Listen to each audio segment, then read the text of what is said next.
नमस्कार, मैं हूं दिव्या और आप देख रहे हैं आंखें न्यूज 24। आइए सबसे पहले नजर डालते हैं अभी तक की खास खबरों पर। TRE-4 को लेकर बड़ा बयान, जुलाई में आएगा नोटिफिकेशन। बिहार में छात्रों और अभिभावकों को बड़ी राहत, शिक्षा विभाग का single window system launch, toll free. Bihar में टीचरों की छुट्टी पर 31 मई तक रोक, जमीन देने वालों के नाम पर महाविद्यालय, सीएम ने किया ऐलान। बिहार कैबिनेट की बैठक में कुल 27 फैसलों पर लगी मोहर। जवाहरलाल नेहरू की पुण्यतिथि पर आयोजित राजकीय समारोह में नहीं पहुंचे सीएम, उठने लगे सवाल।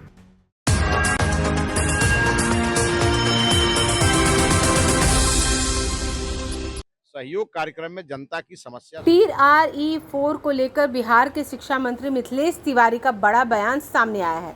उन्होंने कहा कि जुलाई में नोटिफिकेशन निश्चित आएगा, कितना का वैकेंसी होगा उस वक्त पर सब पता चल जाएगा। बिहार के सभी प्रखंड कार्यालय में शिक्षा विभाग की ओर से सिंगल विंडो सिस्टम लागू किया जाएगा। सहयोग कार्यक्रम को लेकर उन्होंने कहा कि प्रदेश अध्यक्ष के आदेश पर हम लोग सहयोग कार्यक्रम लगाते हैं। जो लोग सचिवालय में मुलाकात करने में सक्षम नहीं है उनके लिए सहयोग कार्यक्रम होता है। SIR को लेकर उन्होंने कहा कि सुप्रीम कोर्ट का जो फैसला आया है वह तो होना ही था। कुछ लोग फर्जी वोटर बनवाने में मदद करते हैं, इसलिए SIR बहुत जरूरी है। आइए सुने और क्या कुछ कहा मिथिलेश तिवारी ने। भारतीय जनता पार्टी के हमारे माननीय प्रदेश अध्यक्ष जी ने बिहार के सभी मतदाताओं के लिए और बिहार की जनता के लिए, जिन लोगों को सचिवालय जाके मंत्रियों से मिलने में दिक्कत होती है, उनके लिए भारतीय जनता पार्टी कार्यालय में प्रतिदिन अलग अलग विभाग के मंत्रियों को बैठ करके और 2 घंटा सहयोग कार्यक्रम में जनता की समस्या सुनने का निर्देश है। अब चूंकि हम शिक्षा मंत्री हैं तो सबसे ज्यादा समस्याएं और शिक्षा विभाग सबसे ज्यादा लोगों को एड्रेस भी करता है। तो जब भी बुधवार को हम यहाँ रहते हैं या माननीय संजय टाइगर जी रहते हैं, तो स्वाभाविक है ज्यादा समस्याएं आती हैं, लेकिन बहुत सारी समस्याएं ऐसी हैं जो किसी न किसी नियम के बना देने से वैसे ही समाप्त हो जाएंगी। जैसे हमारे विभाग में हमने सिंगल विंडो सिस्टम लागू कर दिया तो बिहार विद्यालय परीक्षा समिति का आवेदन आना कम हो गया, इंटरमीडिएट काउंसिल का आवेदन आना कम हो गया। हमने कल ही अपने शिक्षा विभाग के मंत्रालय में सिंगल विंडो सिस्टम लागू कर दिया। तो जो कभी गुजरात में आदरणीय मोदी जी मुख्यमंत्री के समय लागू किए, उसको हमने अभी अपने मंत्रालय में लागू कर दिया और अभी 1 सप्ताह के अंदर बिहार के तमाम DO ऑफिस में भी सिंगल विंडो सिस्टम लागू करेंगे, क्योंकि भ्रष्टाचार पर हमारा 0 टॉलरेंस रहेगा और शिक्षा सबके लिए सुलभ हो और सबको लगे कि हम शिक्षा विभाग के दफ्तर जा रहे हैं समस्या लेके तो समाधान लेके ही वापस आ रहे हैं। इसलिए हम लोगों ने लगभग सभी के लोगों के समस्या का निराकरण किया है और जिन पे भी थोड़ी बहुत समस्याएं हैं उसको मंत्रालय स्तर पर खत्म कर रहे हैं।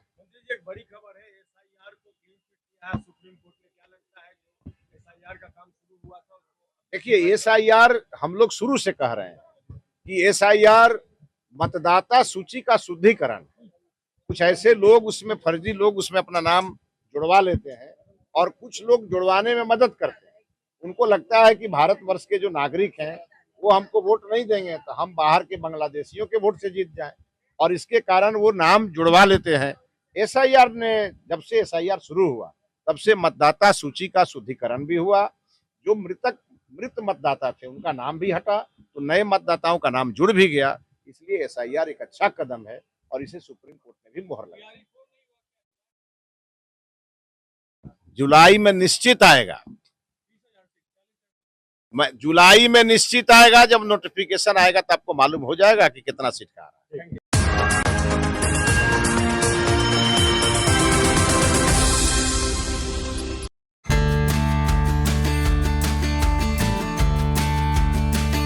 बिहार में शिक्षा व्यवस्था को और अधिक सुगम और हाईटेक बनाने की दिशा में राज्य सरकार ने एक बेहद शानदार और ऐतिहासिक कदम उठाया। अब राज्य के लाखों छात्र छात्राओं उनके अभिभावकों को अपनी छोटी बड़ी शैक्षणिक समस्याओं के समाधान के लिए राज्य मुख्यालय या पटना सचिवालय के धक्के नहीं खाने पड़ेंगे।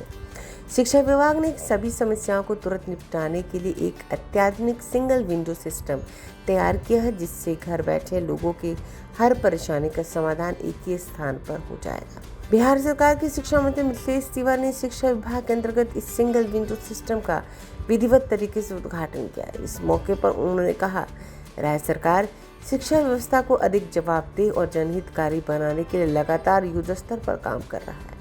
कई व्यवस्था के लागू होने के बाद दूर दराज के ज़िलों और ग्रामीण इलाकों से आने वाले विद्यार्थियों और उनके अभिभावकों को अब अपनी समस्याओं को लेकर पटना आने की बिल्कुल भी आवश्यकता नहीं होगी। यह कदम उनके समय, ऊर्जा और पैसों तीनों की बचत करेगा। इस नई प्रणाली के तहत शिक्षा विभाग ने एक टोल फ्री नंबर जारी करने की व्यवस्था की है। अब विद्यार्थी और उनके अभिभावक सीधे इस टोल फ्री नंबर पर कॉल करके अपनी शिकायतें और समस्याएं दर्ज करा सकेंगे। शिक्षा मंत्री ने अधिकारियों को सख्त निर्देश देते हुए आश्वस्त किया कि इस सिस्टम के माध्यम से प्राप्त होने वाली हर शिकायत का एक निर्धारित समय सीमा के भीतर समाधान हर हाल में सुनिश्चित किया जाए। यह नई पहल छात्रों और अभिभावकों शिक्षा विभाग के बीच एक बेहतर और सीधा संवाद स्थापित करने की दिशा में मील का पत्थर साबित होगा। इस हाईटेक व्यवस्था के माध्यम से अब छात्रवृत्ति के अटके मामले, नामांकन में आ रही दिक्कतें, शैक्षिक प्रमाण पत्र प्राप्त करने में होने वाली देरी और स्कूल और कॉलेजों से संबंधित शिकायतों सहित अन्य तमाम शैक्षणिक समस्याओं का समाधान अब बेहद सरल और सुगम हो जाएगा। इससे सिस्टम में लाल फीताशाही भी। ब्यूरो रिपोर्ट, आंखें न्यूज़ 24।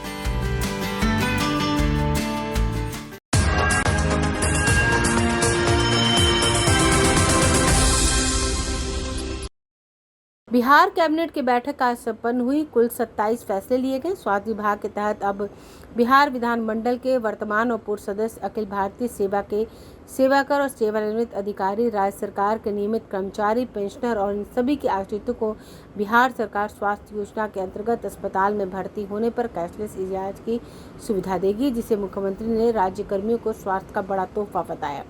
राजस्व और भूमि सुधार विभाग के तहत शेखपुरा में आईबी के कार्यालय हेतु 27 डिसमिल जमीन, 2.24 करोड़ रुपए में, गोपालगंज में 30 डिसमिल जमीन 67 लाख रुपए में भारत सरकार को दी गई और बेगूसराय में थाना बनाने के लिए 21 एकड़ जमीन गृह विभाग को निःशुल्क दी गई। साथ ही बिहार रैयती भूमि क्रय नीति 2026 और विशेष सर्वेक्षण और बंदोबस्त संशोधन नियमावली 2026 को भी मंजूरी मिली। न्याय व्यवस्था को मजबूत करने के लिए पटना हाईकोर्ट के न्यायाधीशों के लिए 10 नई ईवी हाइब्रिड गाड़ियों के लिए 3.70 करोड़ रुपए स्वीकृत हुए। आइए सुने और क्या कुछ लिए गए कैबिनेट में फैसले। राजस्व एवं भूमि सुधार विभाग का तीसरा एजेंडा था, जिसमें बेगूसराय जिला अंतर्गत अंचल खोदाबंदपुर में कुल 21 एकड़ गैर मजरूआ खास पड़ती कदीम भूमि पर उपकारा के निर्माण हेतु गृह विभाग बिहार पटना को निःशुल्क अंतर्विभागीय स्थायी हस्तांतरण की स्वीकृति दी गई। चौथा एजेंडा भी राजस्व एवं भूमि सुधार विभाग का था, जिसमें बिहार विशेष सर्वेक्षण एवं बंदोबस्त संशोधन नियमावली 2026 की स्वीकृति दी गई। इसमें अर्बन इलाके में कैसे सर्वे किया जाना है, इसके बारे में प्रावधान किए गए हैं। पांचवा एजेंडा विधि विभाग का था, जिसके अंतर्गत माननीय उच्च न्यायालय पटना के माननीय न्यायाधीशगण के उपयोग के लिए 10 नए ईवी अथवा हाइब्रिड वाहनों के क्रय के लिए 3 करोड़ 70 लाख रुपए के अग्रिम की स्वीकृति दी गई राज्य आकस्मिकता निधि से।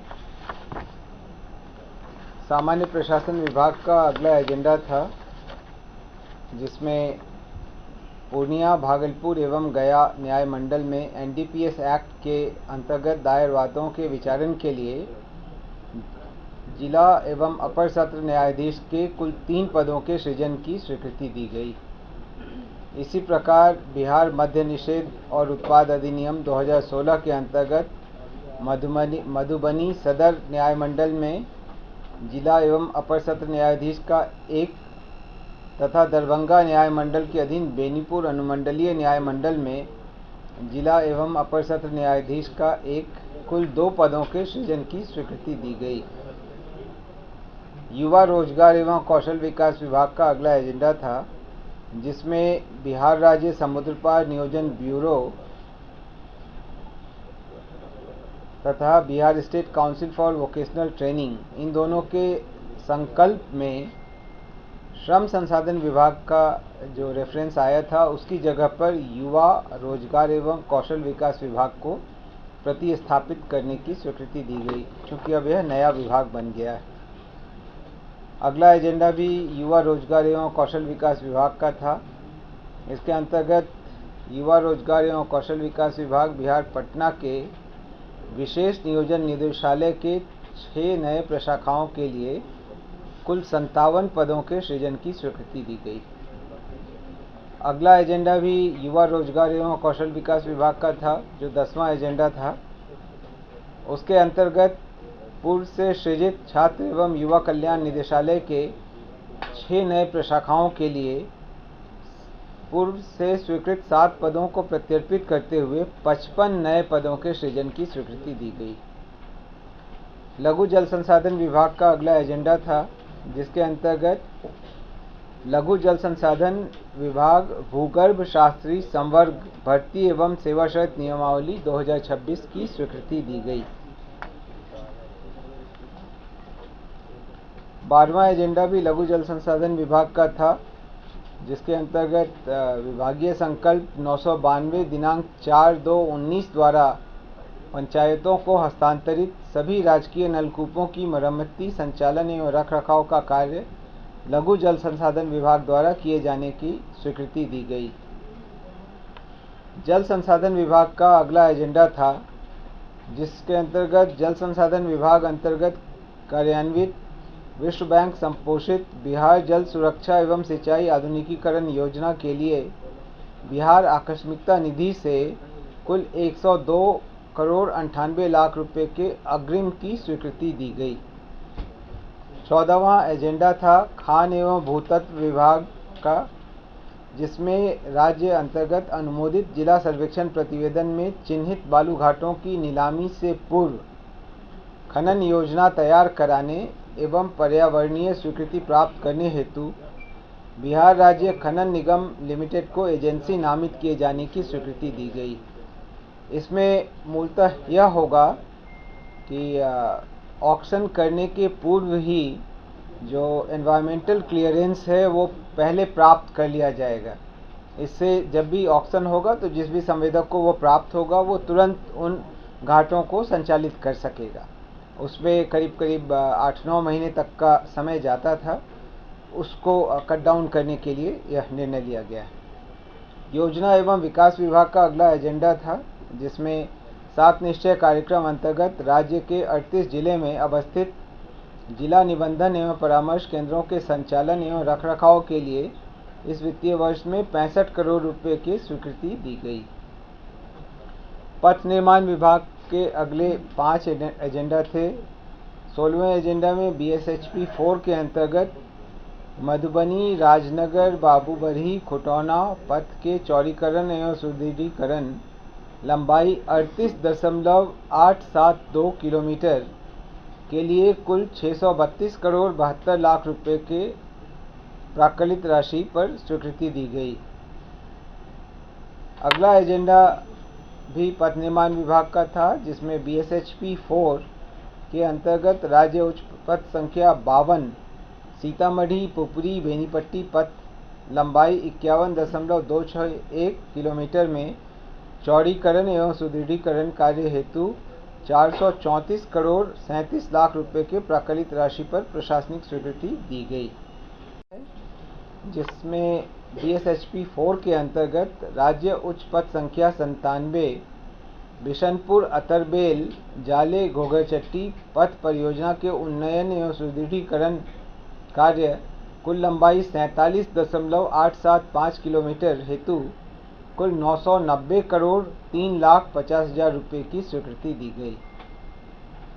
पथ निर्माण विभाग का ही 19वां एजेंडा था, जिसमें BSHP 4 के अंतर्गत राज्य उच्च पथ संख्या 92 गणपतगंज पहरावा परवाहा पथ परियोजना का निर्माण कार्य कुल लंबाई 47.432 किलोमीटर हेतु 703 करोड़ 95 लाख रुपए की स्वीकृति दी गई।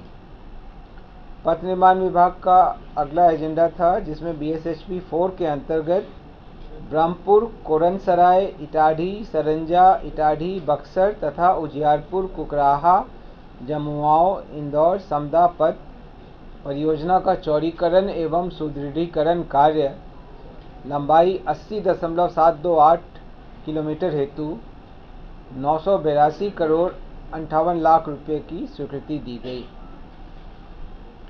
अगला एजेंडा सामान्य प्रशासन विभाग का था, जिसके अंतर्गत बिहार सचिवालय लिपिकीय सेवा संशोधन नियमावली 2026 की स्वीकृति दी गई।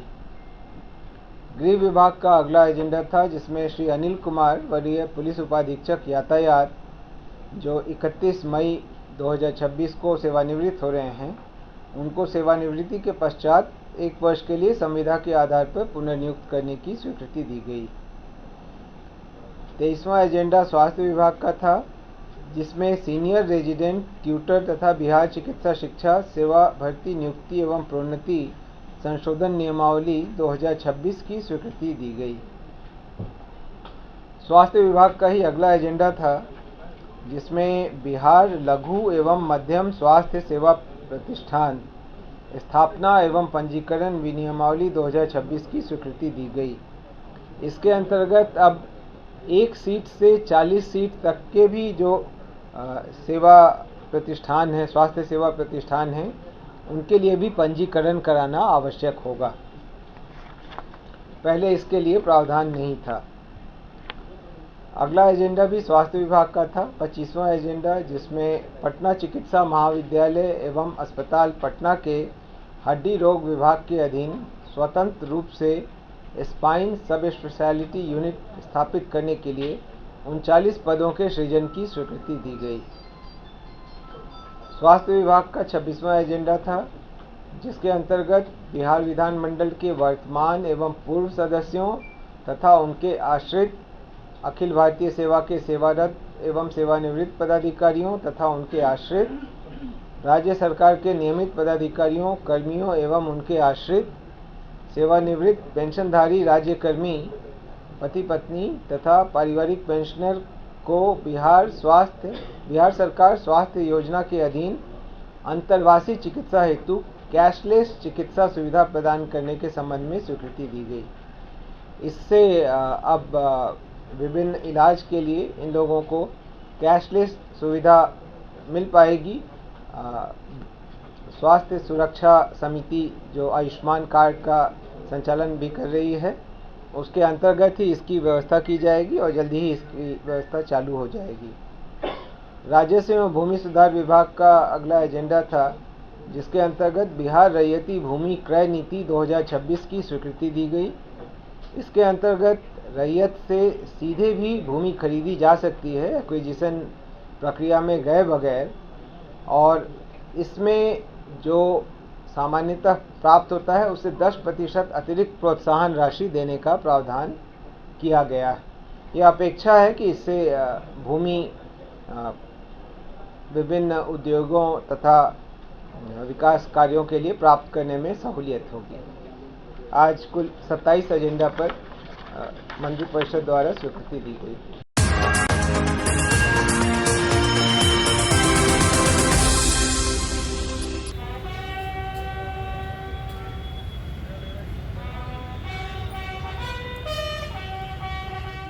पंडित जवाहरलाल नेहरू के पुण्यतिथि के अवसर पर पटना में राजकीय समारोह का आयोजन किया गया। मुख्यमंत्री सम्राट चौधरी ने कार्यक्रम से दूरी बनाई, जबकि इससे पहले कई राजकीय समारोह में सम्राट चौधरी पहुंचे थे। राज्यपाल भी इस कार्यक्रम में नहीं पहुंचे। डिप्टी सीएम विजय कुमार चौधरी समारोह में पहुंचे थे। उनके साथ मंत्री श्रवण कुमार, शीला मंडल, संजय पासवान, विधायक श्याम रजक शामिल हुए। इस अवसर पर विजय कुमार चौधरी ने पंडित जवाहरलाल नेहरू को याद करते हुए उन्हें श्रद्धांजलि दी।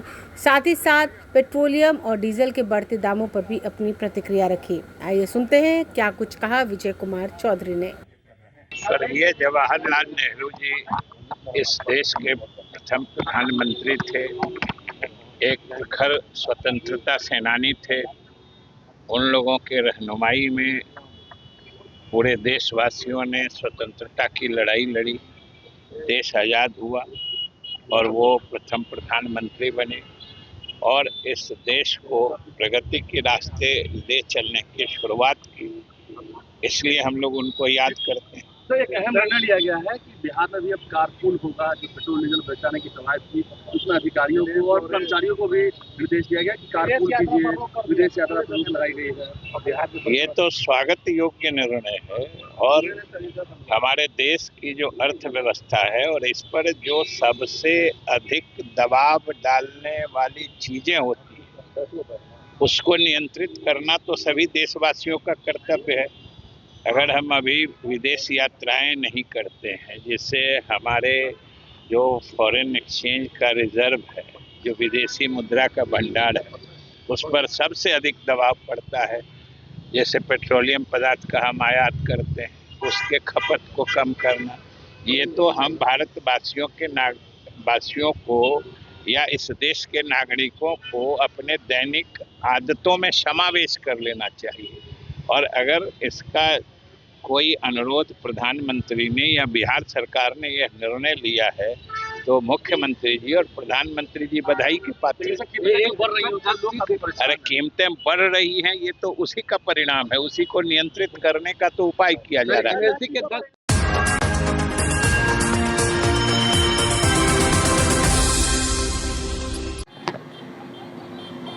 बिहार में पिछले एक सप्ताह से मौसम के दो रंग देखने को मिल रहे हैं। एक तरफ रिकॉर्ड तोड़ गर्मी तो दूसरी ओर आंधी बारिश जनजीवन को प्रभावित कर रही है। सोमवार को दोपहर बाद से मंगलवार की सुबह तक 25 जिलों में भारी से हल्के मध्यम की बारिश हुई। इस दौरान कटिहार के प्राणपुर में 132.8 मिलीमीटर बारिश दर्ज की गई। पूर्वा हवा का प्रवाह होने के बावजूद मंगलवार को राज्य के 4 जिलों का अधिकतम पारा 40 डिग्री से ऊपर रहा। भभुआ में 43.6, डेहरी में 42.4, औरंगाबाद में 40.8 और छपरा में 40.3 डिग्री सेल्सियस तापमान दर्ज किया गया। वहीं मधेपुरा का अधिकतम तापमान 31.2, पूसा में 32.5, अगवानपुर में 31.3 तो दरभंगा में 32.5 डिग्री सेल्सियस तापमान रहा। सोमवार की रात राज्य के कई हिस्सों में 61 किलोमीटर की रफ्तार से आंधी चली। वहीं बुधवार के लिए जो पूर्वानुमान जारी किया गया है उससे भी सुबह में मौसम के दो रंग हो सकते हैं। दक्षिण पश्चिम भाग के 8 जिलों में मौसम शुष्क बने रहने से भीषण गर्मी पड़ेगी तो बाकी हिस्सों में तेज हवा और बारिश के आसार है। बिहार के 24 जिलों में बुधवार को बारिश के आसार है। वहीं दक्षिण मध्य भाग के 8 जिलों में भी 1-2 स्थानों पर बारिश की संभावना है। दक्षिण पश्चिम भाग के 6 जिलों में मौसम शुष्क बना रहेगा। मधेपुरा और पूर्णिया में गरज चमक के साथ भारी बारिश और 50 से 60 किलोमीटर प्रति घंटे की रफ्तार से आंधी चलने को लेकर ऑरेंज अलर्ट जारी किया गया है। पटना में बुधवार को आसमान साफ रहेगा। वहीं गुरुवार से 3 दिनों तक जिले या 1-2 स्थानों पर गरज चमक के साथ बारिश हो सकती है। मौसम विभाग के पूर्वानुमान के अनुसार इस दौरान ज़्यादातर जगहों पर बादल छाए रहेंगे। कहीं तेज बारिश तो मध्यम बारिश हो सकती है। पटना में पिछले कई दिनों से पछुआ हवा का प्रभाव जारी था। सोमवार शाम से राजधानी में लगातार पूर्वा का प्रभाव जारी रहने के कारण लोगों को गर्मी से आंशिक तौर पर राहत मिली है।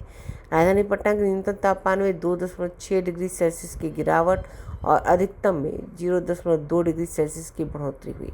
पटना जिले का अधिकतम तापमान 38 और न्यूनतम 25 डिग्री सेल्सियस दर्ज किया गया। उत्तर और पूर्वी बिहार समेत कोसी सीमांचल में सोमवार रात आई आंधी, बारिश और ओलावृष्टि ने कई जिलों में भारी तबाही मचाई। वहीं आंधी तूफान की चपेट में आने से भागलपुर में 3, सुपौल और सिवान में 1-1 और नेपाल के रौतहट क्षेत्र में महिला की मौत हो गई, जबकि पूर्वी चंपारण में दीवार गिरने से एक व्यक्ति गंभीर रूप से घायल हो गया। सीतामढ़ी, शिवहर, पूर्वी और पश्चिम चंपारण, दरभंगा, मधुबनी और मुजफ्फरपुर, सुपौल, मधेपुरा, कटिहार और भागलपुर में पेड़, बिजली पोल और तार गिरने से जनजीवन प्रभावित हो गया। कई जगहों पर सड़क संपर्क बाधित रहा और घंटों बिजली आपूर्ति बाधित रही।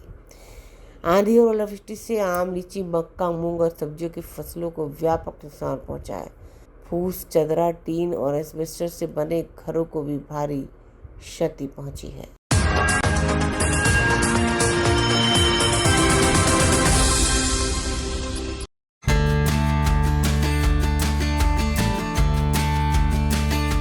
राष्ट्रीय जनता दल के सुप्रीमो लालू प्रसाद यादव के पोते और तेजस्वी यादव के बेटे इराज लालू यादव के पहले जन्मदिन की पार्टी बेहद ही खास होने वाली है। पूरा लालू परिवार गाजियाबाद में मौजूद है और गाजियाबाद में ही इराज के जन्मदिन की तैयारियां की गई हैं।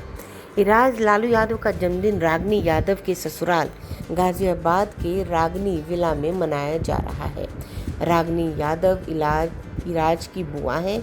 यूँ तो लालू यादव के पोते की बर्थडे पार्टी में बहुत कुछ खास है, लेकिन सेलिब्रेशन से पहले इस बर्थडे में मेहमानों को दिए गए आमंत्रण कार्ड की भी काफ़ी चर्चा हो रही है। इराज लालू यादव के पहले जन्मदिन के मौके पर जंगल सफारी की थीम पर कार्ड छपवाए गए हैं। इस कार्ड पर ही बता दिया गया है बर्थडे की शाम मनोरंजन, हंसी खुशी और बेशुमार यादों से भरी पूरी होगी।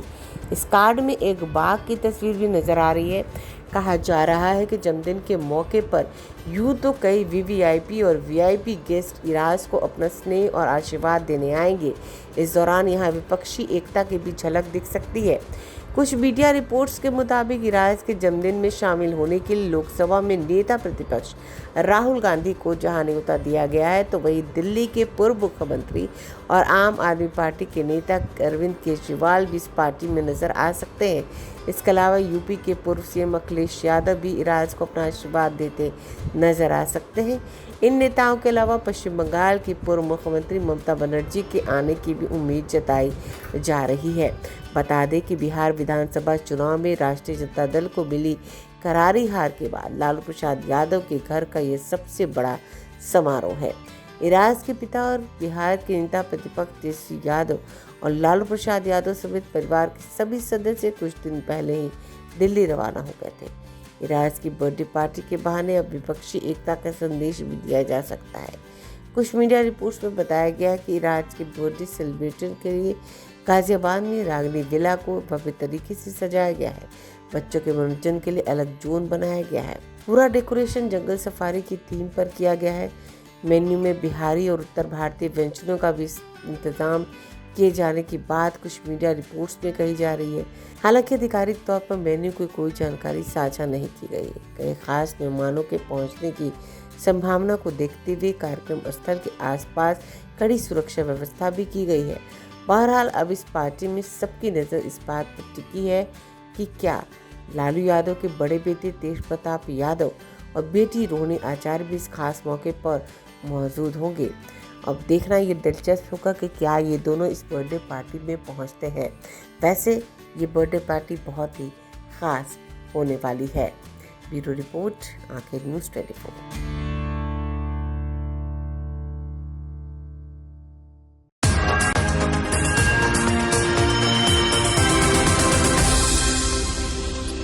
अगर आपने अभी तक हमारे चैनल को सब्सक्राइब नहीं किया है तो हमारे चैनल को जल्द से जल्द सब्सक्राइब करें, लाइक करें और शेयर करें। ताज़ा तरीन खबरों के लिए देखना ना भूलें आंखें न्यूज़ 24।